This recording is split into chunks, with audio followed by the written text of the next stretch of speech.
در آیات قرآن اطلاعاتی درباره مسائل علمی و اخباری درباره آینده و حقایقی که کسی در آن آگاهی نداشته بیان شده است. شناخته شدن چنین اطلاعاتی با سطح دانش و تکنولوژی آن دوره امکان پذیر نبوده است. بدیهی است که این امر مدرک روشنی است بر اینکه قرآن کلام انسان نیست. قرآن کلام خداوند قادر است که آفریننده همه چیز و همه کس است و علم او تمام آفرینش را در بر می‌گیرد.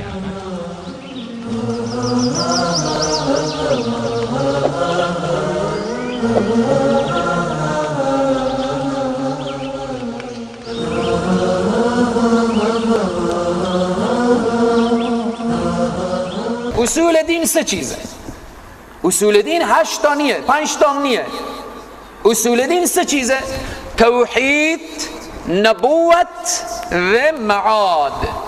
توحید یکتاپرستی، نبوت رسالت پیامبر اکرم صلی الله علیه و سلم، معاد یعنی قیامت. این سه چیز اصول دینه. اصول دین چند چیزه؟ سه چیز. 4 و 5 و 8 نیه. اصول دین سه چیزه. حالا کسانی که مقام امامت بالاتر از نبوت دارن، او ارتباط به خود نداره، ارتباط به برداشت نداره، ارتباط به دلیلی نداره. ما باید متوجه باشیم که مقام نبوت مقامیه که الله سبحانه و تعالی او مقام فقط به انبیاء خدا ده، دیگه مقام بالاتری از مقام نبوت نیه. یعنی مثلا اگر بگم مقام بالاتر از نبوت مقام خداییه، چون بعد از رسول معظم اسلام صلی الله علیه و سلم وقتی که میگیم بعد از خدا بزرگ، توی قصه مختصر بعد از خدا بزرگ انبیاء علیهم السلام که مخلوقن، صفت خدایی ندارن، مقام بالاتری از نبوت برای انبیاء علیهم السلام داده نشده. امام لفظ خاصی نیه، لفظ عامیه. خب امام چی معنا؟ امام معناهای گوناگونی داره، معناهای گوناگونی داره. یک معنای امام به معنای راه، به معنای طریق، جاده. در قرآن عظیم الشان در سوره هجر آیه 79 میاره که لب امام مبین، راه واضح و آشکار. امام در سوره هجر به معنای راه، جاده. همچنین امام به معنای نامه اعماله. الله سبحانه وتعالی در سوره یاسین آیه 12 میفرماید احصیناه فی امام مبین. امام مبین یعنی نامه اعمالی که تمام برنامه انسان در از او درد شده و ثبت شده. امام در اینجا به معنای نامه اعمال شد.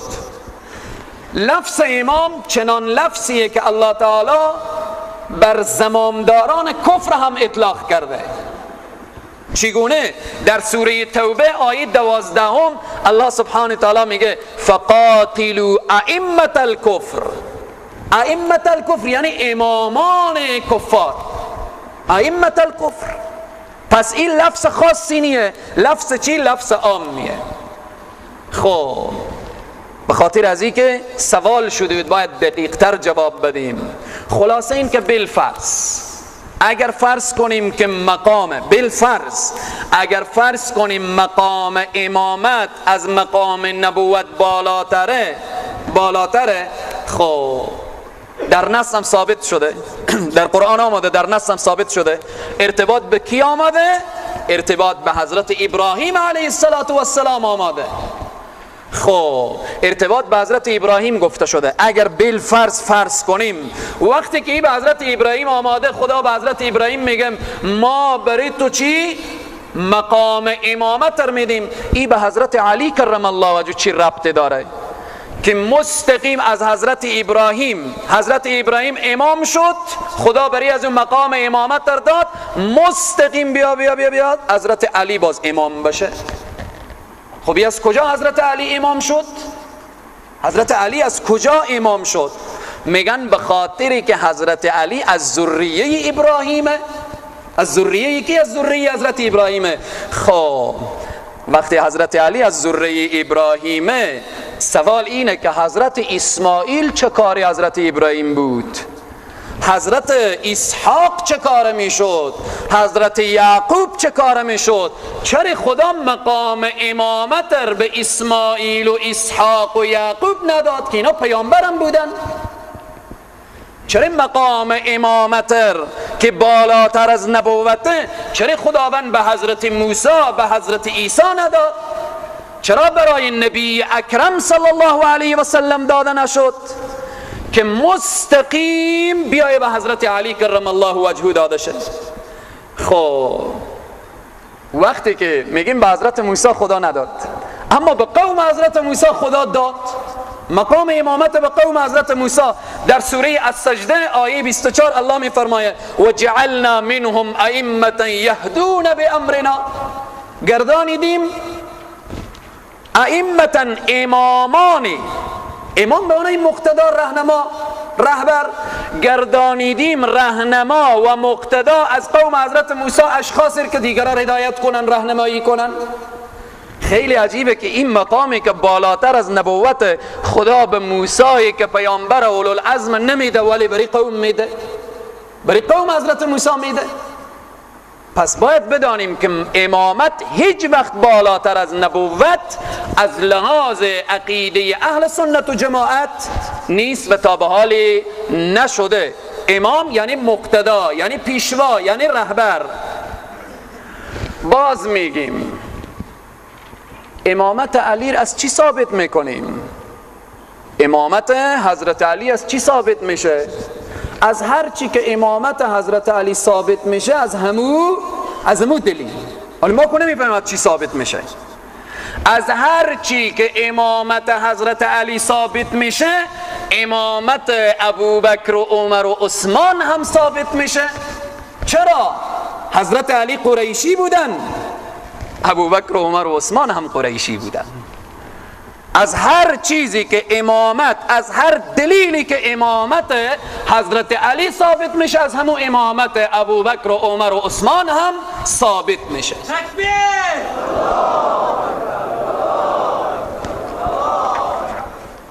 اقسام امامت، اقسام امامت این که خلاصه از این فهمیدیم، چون عقیده اهل تشیع همینه که امامت بالاتر از نبوته. تا بعضی کتابا می‌نویسه میگه حضرت علی درجه از انبیاء بالاتره.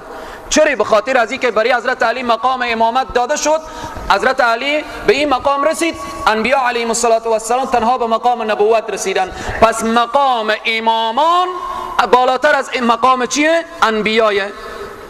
هر دلیلی که ثابت کنم امامت حضرت علی، همون دلیل ثابت میکنه امامت حضرت ابوبکر و عمر و عثمان. اگر دلیلی یافت بشه، پس بناهن باید متوجه باشیم که امام چی معنا. اقسام امامت، امامت به اعتبار حقیقت و بطلان بر دو قسمه، امام حق و امام باطل. امام حق به پیشوای گفته میشه که مردم بر راه حقیقی و مسیری که به سعادت دنیا و آخرت سوق بده، بر راهی که رضایت الله باشه، ایر میگن امام حق. برعکس هر کس سران کفر هم که امام میگفت، قرآن نگفت فقاتلوا ائمة الکفر، امام باطل هم هست. هر انسانی که مردم به راه گمراهی بکشانه او امام باطله. پس امام حق و امام باطل. امام حق باز به دو قسم میشه. امام حق به دو قسم میشه، یک امامت مطلقه، دوم امامت مقیده. منظور از امامت مطلقه امامت نبوته. امامت چیه؟ امامت نبوته. یعنی چی؟ اینی جاعلوک للناس اماما، هر آینه من گردانیدم تو را برای همه مردم پیشوا، امام. یعنی چی؟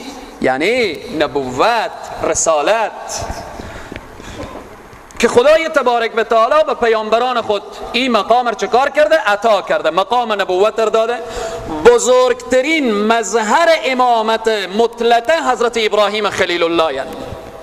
چون تمام انبیا تابعی کینن تابع حضرت ابراهیمن و او پیشوای برای همه مردم تا به قام قیامت. ان اتبع ملت ابراهیم حنیفا. پیامبر صلی الله علیه وسلم نمیگن که من پیروی میکنم و بالاخره راه حضرت ابراهیم. حضرت ابراهیم علیه السلام تا به قام قیامت چکار همه موحدین او قبول دارن و به عنوان امام الموحدین حضرت ابراهیم علیه السلام ملقب شدن. چون حضرت ابراهیم از امتحان موفق بیرون شدن، کامیاب شدن، امتحانات سختی الله اونها رو کرد، به این درجه نائل شدن.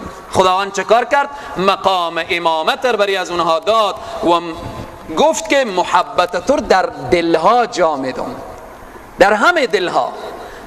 هر انسانی که در روی زمین خدا رو بشناسه حضرت ابراهیم رو دوست داره. خداوند این مقام رو به کی داده؟ به حضرت ابراهیم داده. حالا حضرت سلیمان پیامبر نبود.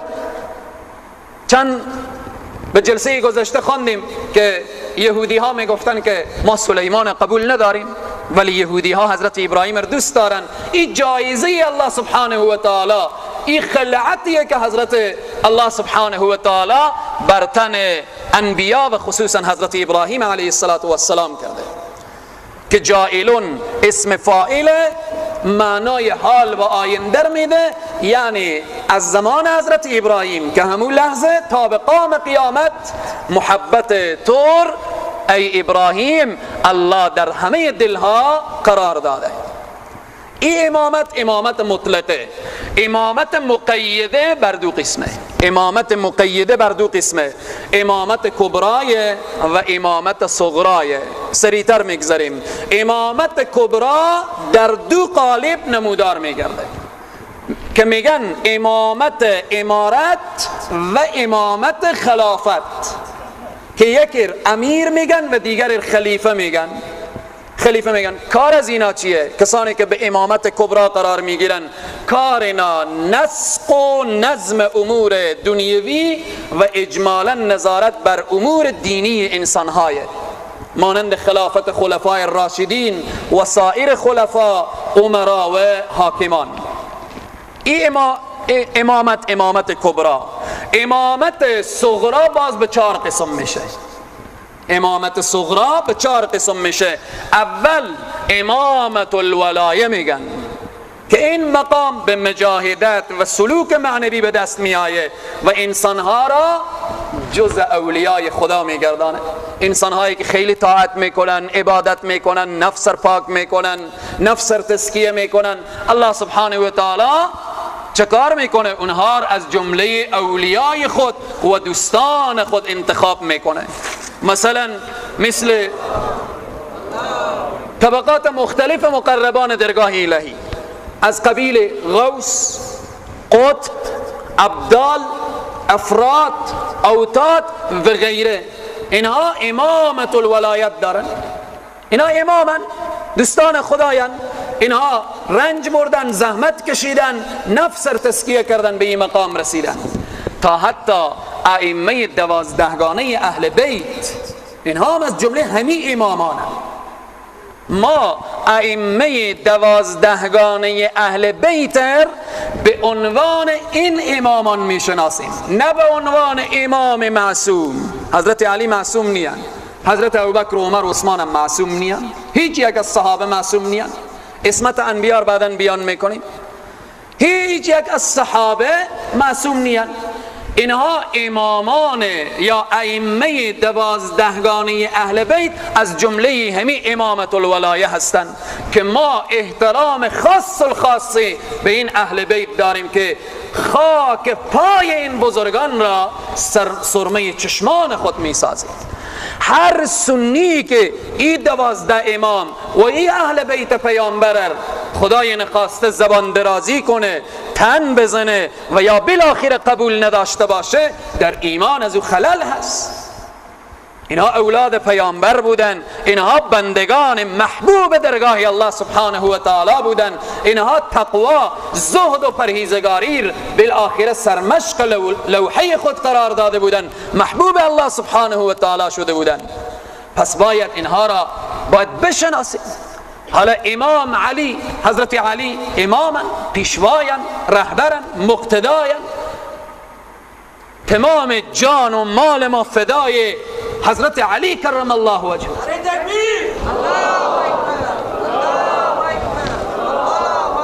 حضرت علی شخصیت خوردی نیان، شخصیت ساده نیان. ای که به دنیا حضرت علی را حالا علی بزدل معرفی میکنن، ما او علی نمیشناسیم. علی بزدل، علی ترسو، علی که از ناموس خود دفاع نکنه، علی که خدا برای از بالاخره حقی بده و از حق خود دفاع نکنه. این علی بزدل نه ما میشناسیم، نه سراغ داریم، نه آدرسی رو بلدیم. ولی یک علی رو میشناسیم که اسدالله است، شیر خدای، اسدالله الغالب، شمس المشارق والمغارب، فاتح خیبر، شوهر فاطمه الزهرا، خیر النساء اهل الجنه، و فرزندان از او شباب اهل الجنه، سید و شباب اهل الجنه. حضرت علی ما چنین علی مرتضی می شناسیم که الله سبحانه و تعالی چنان لطفی به حضرت علی کرده که حضرت علی کرم الله وجهه یک لمعه و یک چشم زدن در مقابل بت و بت پرستی سرخم نکرده.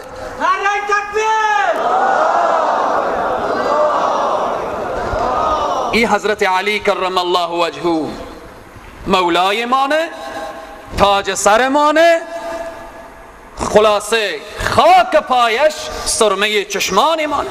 به همین ترتیب بالاخره اولادهای دیگر پیامبر اکرم صلی الله علیه وسلم که از جمله اهل بیت پیامبر اکرم صلی الله علیه وسلم، امام حسن، امام حسین، امام سجاد، امام محمد باقر، امام جعفر صادق، امام موسی ابن جعفر، امام علی ابن موسی الرضا و غیره، اینها اهل بیت پیامبر اکرم صلی الله علیه و سلم، اینها محبوبان درگاه الله سبحانه و تعالی.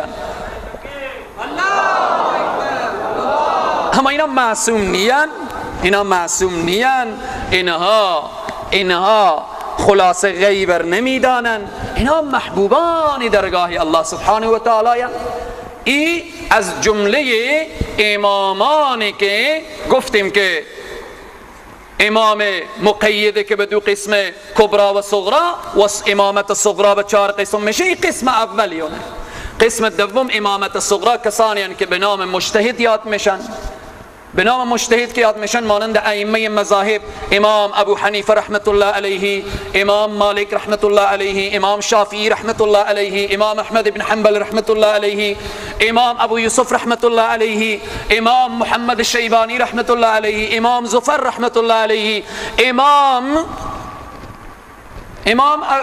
سفیان الثوری و بالاخره و غیره و غیره رحمهم الله تعالی علیهم اجمعین. اینها امامان و ائمه مذاهب که اینها امام میگن، که اینها امامت چی دارن؟ امامت صغرا دارن. سوم امامت صغرا امامان مساجد، چون بخاطر که امام رو بفهمیم. وقتی الله میگه اینی جاعلک للناس اماما، ما مقام امامت رو به تو میدیم. برای حضرت ابراهیم و برای انبیا همو امامت مطلقه داده شده. امامتیه که الله سبحانه و تعالی به انبیا علیهم السلام که او نبوت و رسالت و اینهایه. چهارم امامت صغرا مفتیان و قاضیان چی میگن؟ امام میگن. سوم گفتیم که امام مساجد، ملا امام نمیگیم، امام مسجد، ملا امام، بالاخره اینها امام گفته میشه. قال و من ذریتی، وقتی که الله سبحانه و تعالی این مقام امامت داد برای حضرت ابراهیم، حضرت ابراهیم گفت و من ذریتی، ای الله این مقام رو بده برای ذریه من. قال گفت الله تعالی لا ینال عهد الظالمین، نمیرسه این مقام برای ستمگاران. پیامبر الله سبحانه و تعالی گفت که این مقام برای ستمگاران نمیرسه. از این آیه مبارکه اسمت انبیا معلوم میشه. اسمت انبیا که انبیا علیهم السلام معصومن. انبیا علیهم السلام معصومن. چگونه؟ انبیا ظلم نکردن. در این آیه از ظالمین مطلق بیان شده. بزرگترین ظلم چیه؟ شرک. بزرگترین ان الشرک لظلم عظیم. پایین ترین ظلم چیه؟ مکروه. انبیا علیهم السلام از اینها، از چی؟ از ظلم بزرگ تا ظلم کوچک پاک و مبراین. بنابراین انبیا که خلعت نبوت زیب تنشان شده، حتما و یقینا از کوچکترین گناهان پاک و معصومن. خب اگر معصوم نباشن، اگر پاک نباشن، چه کار میشه؟ مگر وعده الهی مستاق پیدا نمیکنه. الله میگه من مقام نبوت و رسالت به کسی میدن که او ظالم نباشه. او ظالم نباشه. ظلم هم گفتیم که بزرگترین ظلم شرک، پایین ترین ظلم مکروه. انبیا علیهم السلام از بزرگترین شرک و پایین ترین شرک پاکن. این آیه مبارکه اسمت انبیا علیهم السلام بیان میکنه. خلاصه این که حضرت ابراهیم امام الموحدین، ابو الانبیا، که همه حضرت ابراهیم علیه السلام دوست دارن. در اخیر یک مثال ساده بیان میکنم ارتباط به این که مقام امامت از نبوت بالاتر یا نیه. یک اشاره مختصر، یک مثال ساده که بیشتر و بهترتر متوجه بشیم. دلیل اهل تشیع گفتیم که اینه که آنها از این آیه استدلال میکنن که حضرت ابراهیم پیامبر بود، بعدن خداوند گفت که من تو امام هم قرار میدم، بعدن امام هم شد. تفسیر ما و شما اینه که یعنی پیامبر بود، امام که شد یعنی مقتدا و رهبر همه مردم تا به قیام قیامت. این که ترجمه اهل سنت و جماعت. حالا مثال ساده بیان میکنیم. رئیس جمهور والیای داره. یکی از والیان خود را صدا میکنه که تو خیلی زحمت کشیدی در ولایتی که تو در اونجا کار میکردی. بعداً رئیس جمهور یک تحفه، یک چپنی به شانه یکی از والیها خو مندازه. حالا چپن چیه؟ تحفه دیگه، جایزه. حالا بریم پرسان کنیم که چپن بیشتر ارزش داره یا مقام ولایتش؟ کدام یک؟ رئیس جمهور اگر پس والی صدا کنه بگه که چپن با ارزشتر نسبت به چوکی ولایت تو، حالا چپن رو بگیرم یا چوکی ولایت است، تو والی چی خواهد گفت؟ شاید بگه که رئیس جمهور صاحب 1000 تا چپن میارم برای شما، مرا زمین چوکی پس نکنی. 1000 تا چپن یک جایزه داده شد، ولی چوکی ولایت ارزش خاص خود داره. اما این یک مثال ساده بود که من بیان کردم. حضرت ابراهیم مقام نبوت داره، رسالت داره. خدای تبارک و تعالی یک جایزه به حضرت ابراهیم میده، امامت که این جایزه ای بود که در کناری که تو پیامبری تا به قیام قیامت همه تو دوست دارد. از این دیگه معلوم نمیشه که مقام امامت بالاتر از چی باشه؟ از نبوت باشه. و اذ جعلنا البیت مثابة للناس و امنا. این بحثی بود که ارتباط به امام و امامت و اینها که انشاءالله دوستان متوجه شده باشن. و اذ همچنین در اینجا اذکر محذوفه، یاد آور هنگامی که جعلنا گردانیدیم ما خانه کعبه را مثابتا مرجع للناس برای مردم و امنا و جای امن. یکی از امتحانهای حضرت ابراهیم این بود که بالاخره برو فرزند خود قربان کن. بعد از اینکه موفق بیرون شد خدای تبارک و تعالی باز گفته ابراهیم همراه اسماعیل چکار کن؟ کعبه را اعمار کن. که بنای کعبه فکر میکنم چندین مرتبه تکرار شده، لازم نیه.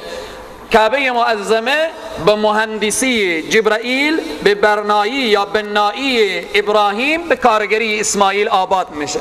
خانه کعبه قبل از حضرت آدم آباد شده بود، باز اول ملائکه ساخته بودن، باز آدم ساخت، باز به زمان طوفان حضرت نوح بالاخره از بین رفت، باز به زمان حضرت ابراهیم علیه السلام اعمار میشه. حضرت جبرائیل میایه همون جایی که خانه کعبه بود او ختم میکنه، مهندس جبرائیل، بنا ابراهیم، یک کارگر داره کعبه معظمه که اسماعیل. الله سبحانه و تعالی میگه یاد آور گردانیدیم خانه کعبه را مرجع برای مردم و امنا و جای امن. کعبه جای امنه. ان اول بیت وضع للناس للذی ببکة مبارکا و هدى للعالمین فیه آیات بینات مقام ابراهیم و من دخله کان آمنا. هر کس وارد حرم بشه او در امنه، او در امانه. هیچ کس حق نداره برای قاتل پدر خود در حرم حرف پایین و بالای بگه، چون شهر مکه شهر امنه، شهریه که الله سبحانه و تعالی او امن گفته، شهریه که سر تا پا امنیت داره. واتخذ من مقام ابراهیم مصلا. مقام حضرت ابراهیم علیه السلام چی هست؟ دوستایی که به مکه مکرمه رفتن دیدن مقام حضرت ابراهیم و او برادرهایی که نرفتن الله سبحانه و تعالی نصیب همه عزیزان بگردان. مقام حضرت ابراهیم علیه السلام سه فضیلت داره. یک سنگیه. فضیلت اول اینه که از یاقوت های بهشته. حضرت جبرائیل علیه السلام این سنگ از بهشت آورده. این یک فضیلت و یک برکت. دوم در اعمار بنای کعبه از او استفاده شده. وقتی که حضرت ابراهیم علیه السلام کعبه اعمار میکردن، وقتی کمی بلندتر رفت به اصطلاح ما و شما نیاز بود که به یک خوازه‌ای که زیر پا گذاشته بشه، خدای تبارک و تعالی به دست حضرت جبرائیل یک سنگ از بهشت روان کرد که حضرت ابراهیم زیر پای خود بگذاره و هر قدر که کعبه بلند میرفت سنگ بالا میرفت. وقتی کار پایین بود پایین می آمد، گرد کعبه آویزان بالاخره میچرخید. این از جمله فضائل این مقام حضرت ابراهیم علیه السلام که سنگ. سوم از فضیلت دیگه اینه که وقتی کار تمام شد حضرت ابراهیم وقتی که از بالای سنگ میخواستن پایین بشن که روی سنگ آثار قدمهای حضرت ابراهیم امام الموحدین خلیل خدا دیده شد. کتاب امروز هم وقتی که انسان نگاه کنه جای قدمهای نازنین حضرت ابراهیم علیه السلام هست. این سه فضیلت و سه خصوصیت این سنگه. اما یک نکته دیگر باید اشاره کنیم. این آیه واتخذ من مقام ابراهیم مصلا از موافقات و مناقب حضرت عمر. حضرت عمر رضی الله تعالی عنه روزی در حرم رسول الله صلی الله علیه و سلم گفتن ای عمر بیا که برای تو مقام ابراهیم را معرفی کنم. رسول الله صلی الله علیه و سلم دست حضرت عمر میگیرن میارن کنار مقام حضرت ابراهیم، بعد تعریف و توصیف مقام حضرت ابراهیم را که میکنن حضرت عمر میگه یا رسول الله یک خواهش دارم. چی میگه ای عمر؟ چی خواهش داری؟ یک خواهش دارم که من این مقام حضرت ابراهیم و این سنگ مصلا پیش روی خود قرار میدم و نماز میخوانم، اجازه هست؟ رسول الله صلی الله علیه و سلم گفتن تا به حال به وحی به ما چیزی ثابت نشده. تا به اون لحظه مقام حضرت ابراهیم مصلا نبود که کسی او پیش روی خود قرار بده و بالاخره نماز بخواد. بعد رسول الله صلی الله علیه و سلم همراه حضرت عمر که دور خوردن در گوشه از حرم و بعضی از مفسرین میفرمایند که همان روز غروب نشده بود، جبرائیل علیه السلام آمد که واتخذوا من مقام ابراهیم مصلا. این آیه نازل میشه موافقت با حضرت عمر و آرزوی حضرت عمر برآورده میشه. الله اینقدر عمر را دوست داره، الله اینقدر عمر را دوست داره. حضرت عمر هم شخص ساده ای نیه. رسول الله شب معراج وقتی که رفتن به جبرائیل گفتن این قصر عجیب و غریب از کی هست؟ جبرائیل گفت این قصر از عمر ابن الخطاب. رسول الله صلی الله علیه و سلم وقتی که این شنیدن سر پایین انداختن و بعد شب معراج که آمدن حضرت عمر را صدا کردن گفتن ای عمر جایگاه تو در بهشت من دیدم ولی میخواستم خیلی نگاه کنم او هیبت و شجاعت تو پیش روی من. حضرت عمر هست. آیات دیگری هم انشاءالله باز می آیه که موافقت به آرزوی حضرت عمر و به تایید قول حضرت عمر رضی الله تعالی نازل میشه که یکی از جمله از آیات ای آیه واتخذوا من مقام ابراهیم مصلا، که تا از آن روز تا به قیام قیامت بعد از هر طواف باید شخص بره در مقابل مقام حضرت ابراهیم 2 رکعت نماز طواف بخوانه و اگر ازدحام بود شلوغ بود به هر گوشه از حرم که بخوانه همین ثواب کسب میکنه. و عهدنا الی ابراهیم، عهد گرفتیم الی ابراهیم و عهدنا امر دادیم الی ابراهیم به ابراهیم علیه السلام و اسماعیل علیه السلام ان طهر بیتی، این که پاک سازید خانه مرا للطائفین، یعنی خانه که آباد کردید پاک با نظافت، پاکی ظاهری و باطنی، هم ظاهرا پاک باشه و هم از بت و بت پرستی و اینها پاک باشه. این را پاک کنید برای که للطائفین، برای طواف کنندگان، والعاکفین اعتکاف کنندگان، و رکع السجود برای رکوع کنندگان و سجده کنندگان، یعنی برای کسانی که نماز میخوانند. کعبه عجیب اجازه داره. حرم از روزی که کعبه ساخته شده، یعنی قبل از رسول الله صلی الله علیه و سلم هم عبادت میکردن ولی بت و بت پرستی بود. یعنی بگیم از زمان رسول الله صلی الله علیه و سلم که از لوث بت ها پاک شده تا به امروز و تا به قیام قیامت کعبه از عبادت خالی نیه. تکبیر!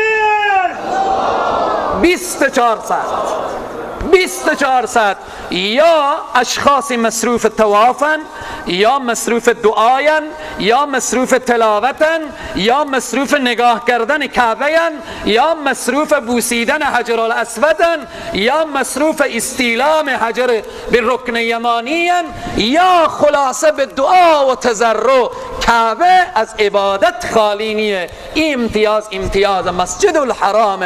هیچ کلیسای در دنیا، هیچ معبد در دنیا و هیچ عبادتگاه دیگری در دنیا چنین نیه که سال به 12 ماه عابد داشته باشه و اونجی انسانها الله را عبادت کنن. اینه که الله میگه ای ابراهیم این آماده کنید برای طواف کنندگان، برای اعتکاف کنندگان، رکوع کنندگان، سجده کنندگان و برای اینها آماده کنید. و اذ قال، و هنگامی که گفت ابراهیم رب ای بار پروردگار من اجعل بگردان هذا اینجا را بلدن آمنا، شهر با امنی، وارزق اهله، روزی بده ساکنان شهر را، من الثمرات از میوه ها، من آمن کسی که ایمان داره، منهم از ایشان، بالله به خدا، والیوم الاخر به روز آخرت. این دعای حضرت ابراهیم علیه السلام. اینجا حضرت ابراهیم یک نکته متوجه شد. حضرت ابراهیم گفت خدایا مقام امامت که نبوت باشه بده به ذریه من. الله سبحانه و تعالی گفت که اون مقام نبوت برای ظالمین نمیدم.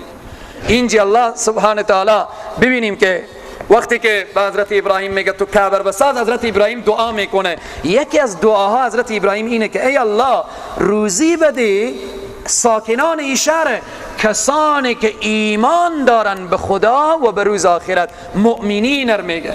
الله سبحانه تعالی قال گفت و من کفره، کسی که کافر شوه فامتعه قلیلا، بهرمن میگردانیم او را اندکی. الله میگه ای ابراهیم اون مقام نبوت ما برای ظالم و کافر نمیدیم، اما روزی در دنیا برای کافر میدیم. کافر هم روزی داده میشه، اما این روزی دنیا قلیلا اندکه. ثم اضطره، باز که ناچار میگردانیم او را الی عذاب النار، به عذاب آتش، و بئس المصیر، بد مرجعی. به کافر در دنیا روزی داده میشه، اما به آخرت آتش جهنم دامنگیر از او میشه و بد مرجع جهنم و اینها. و اذ یرفع ابراهیم القواعد من البیت، یاد آور آن هنگامی که بلند میکرد ابراهیم قواعد، پایه های کعبه را، من البیت، خانه کعبه را، و اسماعیل هم همراه ابراهیم بود. دعا میکردن ربنا تقبل، ای پروردگار ما بپذیر منا از ما، انک انت السمیع العلیم، همانا تو، فقط توی چی؟ نیک شنوا، علیم دانا. ربنا بار اله، پروردگارا، وجعلنا، بگردان ما را مسلمین فرمان بردار، لک برای خود، و من ذریتنا، از اولاد ما، امتا گروهی، مسلمتا که فرمان بردار باشن برای تو، و ارنا، و نشان بدی ما را، مناسکنا، مناسک و قواعد حج را، و تب علینا، و بپذیر توبه ما را، انک انت التواب الرحیم، تو توبه پذیر و مهربانی. ربنا بار اله، پروردگارا، ربنا وبعث، پروردگارا بفرست، از فیهم، از میان ایشان، رسولا، پیامبری، منهم، از ایشان، که یتلو، که بخوانه، علیهم، بر ایشان، آیات، که آیات تو را،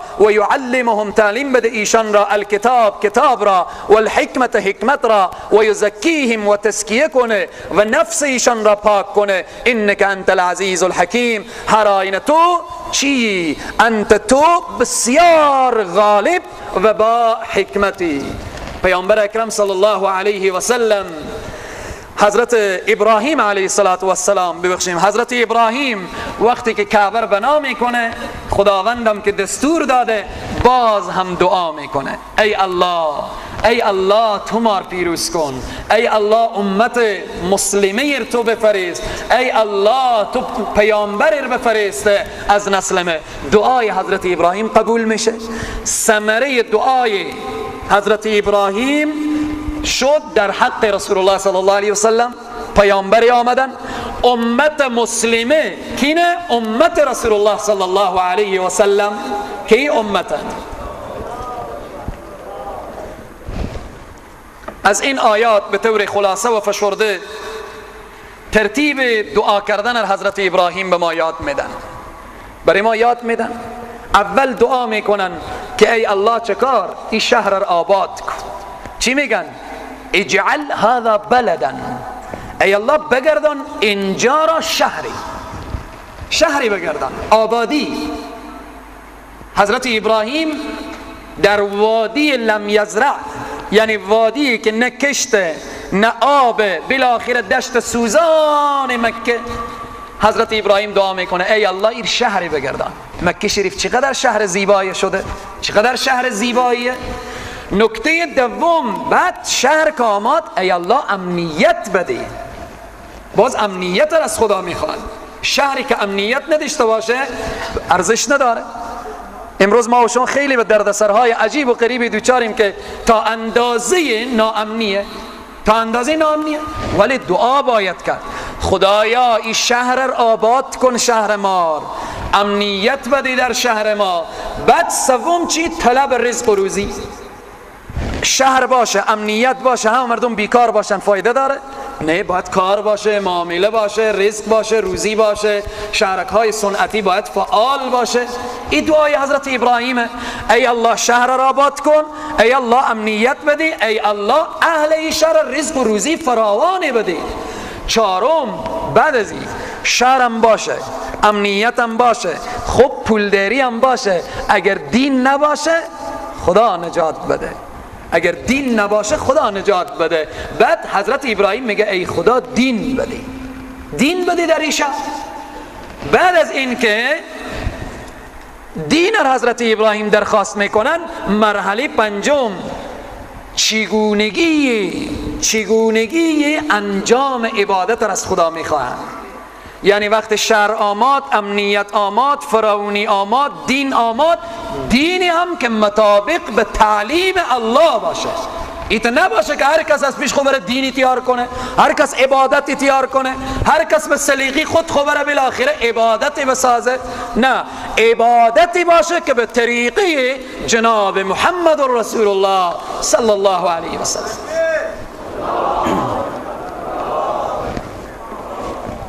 بناهن از این آیات این درس گرفتیم برادران عزیز و بزرگوار، به آبادی شهر همه تلاش کنیم، به نظافت شهر همه تلاش کنیم، به زیبایی شهر همه تلاش کنیم، در امنیت همه دست به دست هم بدیم. دیگه چی؟ در مسئله کار و معاملات خوب تلاش کنیم، تلاش شبانه روزی داشته باشیم. کسی که به دنبال نفقه اهل و عیال روانه، چی تجارت، چی معامله، دکانداری، کارگری، عبادت. و دیگر این که در طلب دین باشیم که دین زنده بشه و دین هم زنده میشه به طریقه جناب محمد رسول الله صلی الله علیه و سلم. پس ابوالانبیا، وقتی میگیم ملت از ابراهیم خلیل الله داریم، ابراهیم خلیل الله دستور میده که باید پیروان از او شهر زیبای داشته باشن، امنیت داشته باشن، امنیت اینا در سایه قرآن و حدیث باشه، خلاصه کار و معامله اینا مطابق به قرآن و حدیث باشه. به این طریق ببینیم الله برای ما تعلیم میده. ای بنده ها بگیم ربنا آتنا فی الدنیا حسنه، خدایا بده بریم زیبایی های دنیا، و فی الاخرت حسنه، بده زیبایی های آخرتت. همیشه گفتیم که از خدا خوب طلب کنیم، زیاد طلب کنیم. ان الله جمیل و یحب الجمال، زیبایی ها طلب کنیم، به طریقه شرعی طلب کنیم. الله سبحانه و تعالی میده. الله سبحانه و تعالی برای ما تعلیم داده که دنیا و آخرت خوب از الله طلب کنیم. بعضی انسان ها در دنیا فقط میگه بالاخره چنان در دنیا زندگی میکنه که محبت دنیا انسان را هلاک میکنه، نه خود دنیا. محبت دنیا انسان را از بین میبره، نه خود دنیا. به این طریق امروز در گوش بعضی انسان ها خوانده شده که اگر کار کردی، معامله کردی، تجارت کردی، تو از خدا به دور میشی. نه، حضرت عثمان ذوالنورین به وسیله ثروت خود با خدا وصل کرد، با تجارت خود به خدا وصل کرد، به این طریق بهشت خدا را خریداری کرد. پس این طریق حضرت ابراهیم برای ما تعلیم میده که از خدا بخواهیم شهر زیبا، از خدا بخواهیم شهر با امن، از خدا بخواهیم شهر دیندار، از خدا بخواهیم خلاص شهری که دارای رزق و روزی. همیشه دعا کنیم که ای الله بیکاری را از سرزمین ما دور کن. مادر هرچی فساد بیکاریه، مادر هرچی فساد و فسق و فجور بیکاریه. اگر جوان ما کار داشته باشه، جوان ما بالاخره سر یک شهرک صنعتی کاری داشته باشه، بالاخره اینها داشته باشه، عایدات داشته باشه، درآمد داشته باشه، هیچ وقت او سر کوچه نمی نشینه، هیچ وقت او مزاحم او نمیشه. پس بیکاری خیلی تلاش کنیم که بیکاری از جامعه دور بشه، تلاش کنیم که بالاخره جوانان ما به کار بفتن، ولو که هر قسم کاری باشه کار بپذیریم. بیکاری عیبه، ولی کار به طریق شرعی هر کاری باشه عیب نیه. این آیه دیگر الله سبحانه و تعالی بیان میکنه که کسانی که از حضرت ابراهیم رو میگردانند و رو گشتاندن از حضرت ابراهیم چیه؟ دیوانگیه. رو گشتاندن از برنامه های حضرت ابراهیم او دلالت بر دیوانگی میکنه. این آیه اشاره میکنه و من یرغب عن ملت ابراهیم، کیست من یرغب، کیست که بازگردد از دین ابراهیم، الا مگر من صفی نفسه، و کسی که به دیوانگی و به حماقت انداخته نفس خود. قاعده چون رغب یرغبو از رغبت و ذوق و میلان و شوق و اینهایه، در اینجا آمده و من یرغبو، ایتا نمیشه کسی که شوق میکنه. یک قاعده که باید متوجه باشیم خصوصا محصلین و طلاب عزیز و گرامی، بعد از رغب یرغبو اگر اله بیایه، لفظ اله بیایه، این صیغه به معنای شوق میشه، ذوق میشه، میلان میشه. اما اگر ان آمد این به معنای بی‌رغبتی میشه. حالا و من یرغبو بعد از چی آمده؟ ان آمده، یعنی کسی که بی‌رغبتی نشان میده از ملت حضرت ابراهیم. این چیه؟ این فقط مگر کسیه که به حماقت و به دیوانگی انداخته نفس خود را. ولقد استفیناه، هر آینه برگزیدیم او را، ابراهیم را، فی الدنیا در دنیا، و انه فی الاخرة لمن الصالحین، هر آینه او در آخرت از جمله نیکان، از جمله اشخاص صالح. خدای تبارک و تعالی حضرت ابراهیم نیک و صالح میخوانه. از قال، یاد آور هنگامی که گفت خداوند له برای او ربه پروردگارش به حضرت ابراهیم گفت اسلم، منقاد شو، تسلیم شو. حضرت ابراهیم دیگه چون و چرا نکرد، قال گفت اسلمتو، منقاد شدن. منقاد یعنی تسلیم شدن. با مجردی که خداوند به حضرت ابراهیم گفت تسلیم شد، چه کاره؟ گفت اسلمتو. کسانی که ملت از ابراهیم خلیل الله دارن، الله برای همه ما و شما گفته که چی؟ اسلم، تسلیم شو. همه ما باید بگیم اسلمتو، تسلیم شدیم. تسلیم شدیم یعنی چی؟ یعنی تمام اوامر الله رو به جا میکنیم به اندازه توان و طاقت، تمام نواهی ترک میکنیم به اندازه توان و طاقت. قال گفت اسلمتو، من تسلیم شدم لرب العالمین، به پروردگار عالمیان. و وصا بها ابراهیم، وصیت کرد ابراهیم به این آیین، یعنی به دین، به اسلام، ابراهیم بنیه، اولاد خود. یهود و نصارا می گفتن که ابراهیم برای ما گفته شما یهودی باشیم.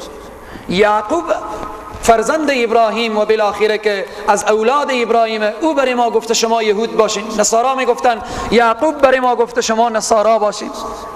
این آیه اشاره میکنه وصیت کرد بها، به همین، به این دین و آیین ابراهیم بنیه، پسران خود را. و یعقوب هم وصیت کرد یا بنیه، ای پسران من، ان الله اصطفى، هراین خدا برگزیده، لکم برای شما، الدین، دین را انتخاب کرده، فلا تموتن، پس هرگز نمیرید، الا و انتم مسلمون، مگر در حالی که شما چی بشید؟ مسلمان بشید.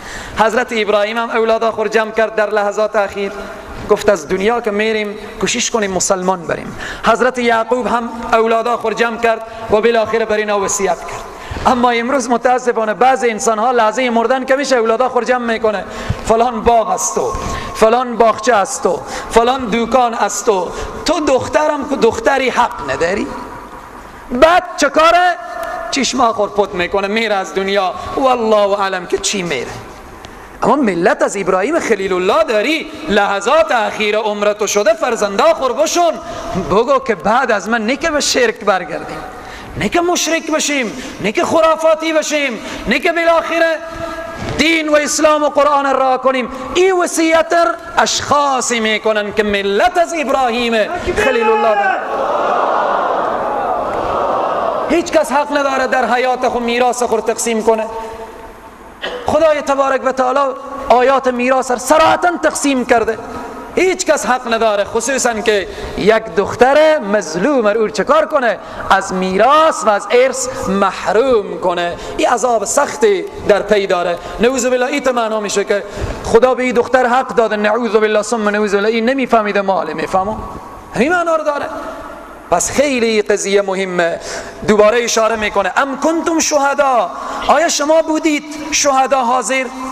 شما حاضر بودید از حضر آنگاه که پیش آمد یعقوب الموت، لحظات مرگ حضرت یعقوب که رسید، از قال، وقتی که گفت لبنی، برای فرزندان خود، ما تعبدونه، حضرت یعقوب برای فرزندان خود ما تعبدونه، شما چی پرستش میکنید من بعدی، بعد از من؟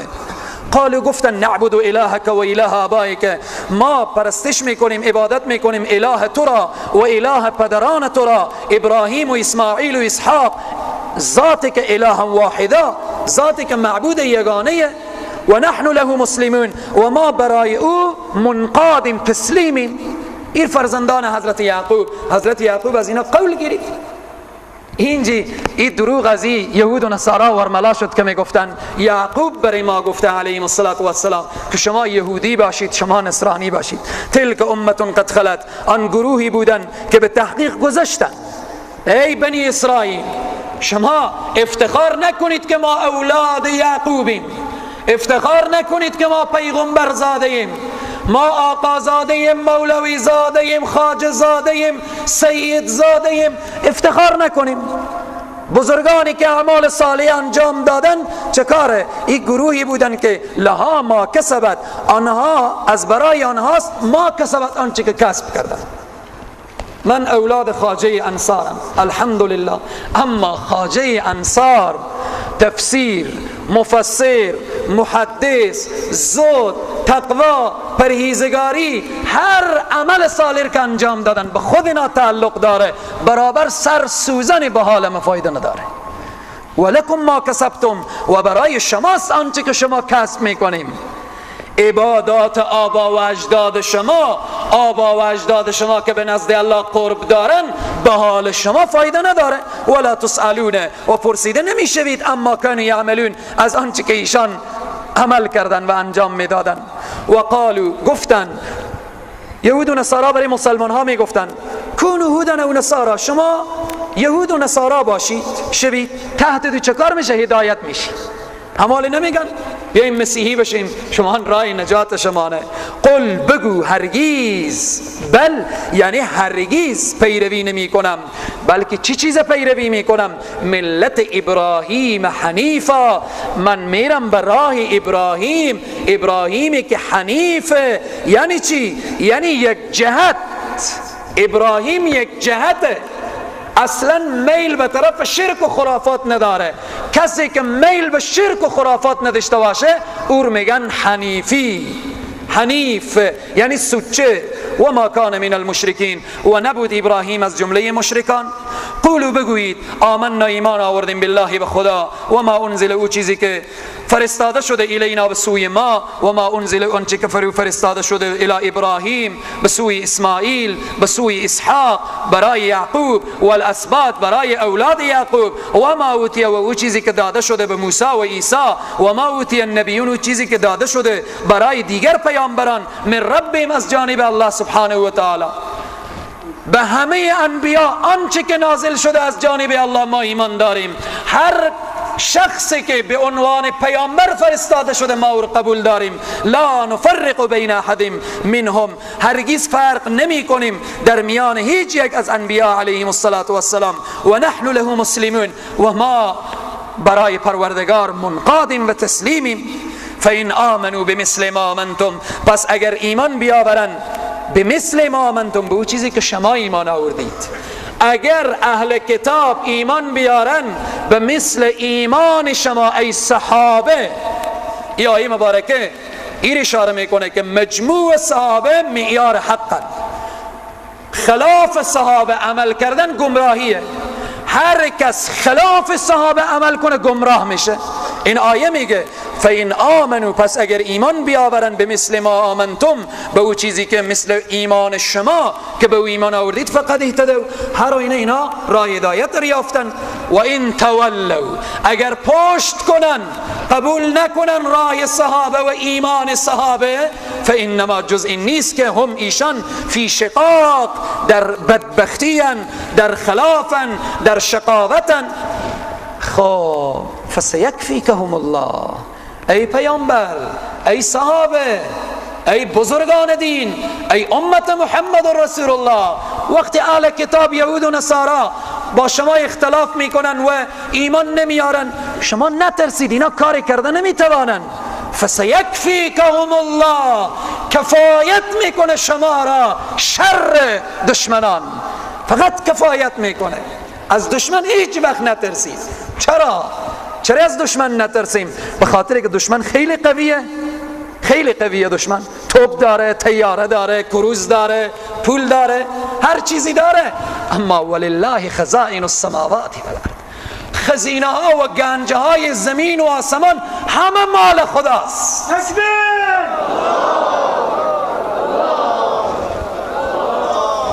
از خدا بترس، همه دنیا از تو میترسن. اینجا الله اشاره میکنه فسیکفیکهم الله، کفایت میکنه تو را الله سبحانه و تعالی، و هو السمیع العلیم، او نیک شنوا و دانای. صبغت الله، قبول کردیم رنگ خدا را. رنگ خدایی بگیر. رنگ چی بگیر؟ رنگ خدایی. رنگ خدایی چیه؟ که انسان اوامر الله را به جا کنه. صبغت الله خیلی مسئله مهمه. کوشش کنیم که در تمام برنامه‌های ما رنگ خدایی باشه، تجارت ما رنگ خدایی داشته باشه، معاملات ما رنگ خدایی داشته باشه، قیافه های ما رنگ خدایی داشته باشه. متوجه باشیم که خواهرای مسلمان متوجه باشن که رنگ خدایی داشته باشن. حجاب رنگ خداییه، بی‌حجابی رنگ شیطانیه، معاملات سودی این رنگ شیطانیه، اما معامله به طریق شرعی این رنگ خداییه. صبغت الله، قبول کردیم رنگ خدایی را، در تمام برنامه ها رنگ خدایی داشته باشیم. و من احسن من الله صبغه، کیست بهترتر از خدا به اعتبار رنگ، یعنی رنگ دین. مسیحی ها اعمال غسل تعمیدی دارن، در صدر اسلام یک خنب رنگ داشتن، رنگ زرد. کسی که مسیحی میشد او یک قطعه میدادن، میگفتن حال دیگه تو رنگ گرفتی. الله میگه او رنگ نیه، رنگ خداییه. وقتی بوی خدایی در زندگی بود، رنگ خدایی در زندگی بود، چگونه رنگ خدایی پیدا میشه؟ شعار ابراهیمی سر لوحه خود قرار بدیم: ان صلاتی و نسکی و محیای و مماتی لله رب العالمین. این شعار هر انسانی که داشته باشه چه کار میشه؟ رنگ خدایی پیدا میکنه. و نحن له عابدون، و ما برای خدا عابدون، عبادت کننده ایم. قل بگو اتحاجوننا فی الله، آیا مخاصمه میکنید با ما درباره خدا؟ شما میگید خدا از ما هست، ما بندگان محبوب خداییم، بهشت به ما آماده شده و بالاخره ما نیمرچی که هستیم. آیا مخاصمه میکنید با ما درباره خدا؟ و هو، حالان که ربنا و ربکم، ذات الله پروردگار ما هم هست و پروردگار شما هم هست.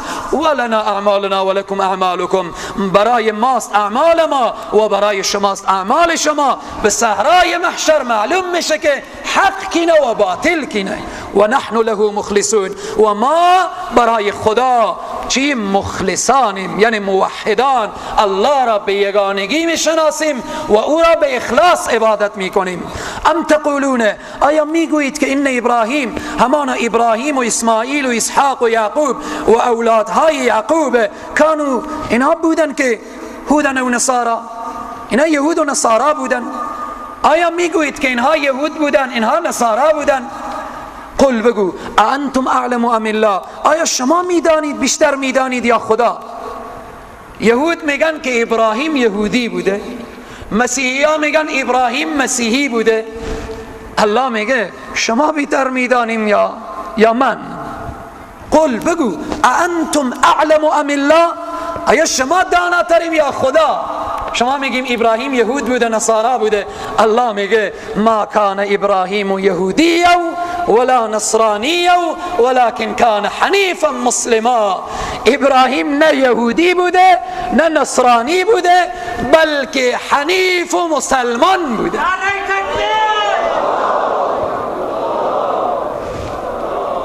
و من اظلمو، کیست ظالم تر؟ یک جا قبلا تیر شد، کسی که مساجد را تخریب کنه و مردم را مانع دخول مسجد بشه، او هم ظالم تر گفته شد. اینجا هم میگه کیست ظالم تر؟ از کسی که کتم شهادتا عنده من الله، از کسی که بپوشه شهادتی که ثابت از جانب الله.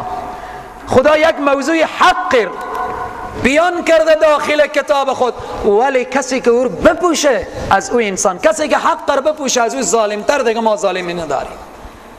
ما و شما میگیم کسی که آدم بکشه ظالمه دیگه، کسی که زنا کنه ظالمه، کسی که بالاخره هر جرم و جنایتی که انسان انجام بده چیز او ظلمه، نافرمانی الله ظلمه. اما ظالمتر کینه؟ کسی که حق را بپوشه، حق را به بندگان الله نگه، و بندگان الله نگه. در این آیه مبارکه اشاره میکنه و ما الله بغافل اما تعملون، نیست خداوند بیخبر از آنچه که شما عمل میکنی. الله میفهمه که کجا زبان چرخ میدی و کجا بالاخره به نفع دیگرا باز میچرخانی. تلک امت قد خلت لها، باز اشاره میکنه ای کسانی که شما به نسبهای افتخار میکنین، نسب بدون ایمان، نسب بدون اعمال صالحه هیچ فایده به حال انسان نمیرسانه. ولی اگر نسب بود، ایمانم بود، اعمال صالحم بود، نور علی نور میشه، نور علی نور میشه. تلک امت قد خلت، این گروهی است که به تحقیق گذشتن، اینهایی که اعمال شایسته انجام دادن و رفتن. لها ما کسبت، برای آنها ما کسبت آنچه که کسب کردن. ولکم ما کسبتم برای شماست آنچه که کسب میکنید. ولا تسألون عما كانوا یعملون و پرسیده نمیشوید از او چیزهایی که یعملون عمل میکردن.